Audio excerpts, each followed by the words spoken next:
18 বছর আগে তত্ত্বাবধায়ক সরকারের আমলে চাকরিচ্যুত 85 জন উপজেলা নির্বাচন কর্মকর্তাকে চাকরিতে পুনর্বহালের নির্দেশ আপিল বিভাগের। সকালে প্রধান বিচারপতি সৈয়দ রেফাত আহমেদের নেতৃত্বাধীন বেঞ্চ এই রায় দেন। একই সঙ্গে চাকরি বিধি অনুযায়ী সকল সুবিধা দেওয়ার নির্দেশনা দেওয়া হয়েছে।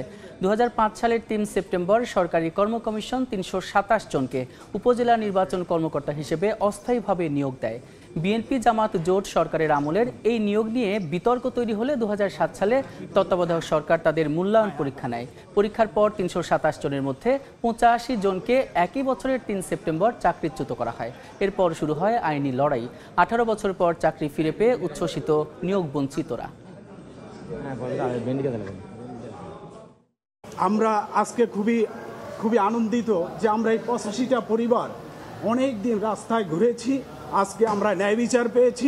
অনেক আমাদের সাথে অন্যায় করা হয়েছিল, অন্যায়ভাবে আমাদের চাকরি থেকে বাদ দেওয়া হয়েছিল। সেটা আপনারা ন্যায় বিচার প্রতিষ্ঠা হয়েছে, আমরা খুব খুশি। এই ন্যায় বিচারের প্রতিষ্ঠার ধারা যদি অব্যাহত থাকে, আগামী দিনে বাংলাদেশের সুশাসন, ন্যায় বিচার, গণতন্ত্র, মানবাধিকার সবকিছু পুনরুজ্জীবিত হবে এবং মানুষের ন্যায় বিচার সুনিশ্চিত হবে। বিচার বিভাগের প্রতি মানুষের শ্রদ্ধা এবং ভালোবাসা আবার পুনঃস্থাপিত হওয়া শুরু হয়েছে। এর জন্য 5ই আগস্ট পর্যন্ত যারা শহীদ হয়েছে আমরা তাদের সবার প্রতি কৃতজ্ঞতা জানাই।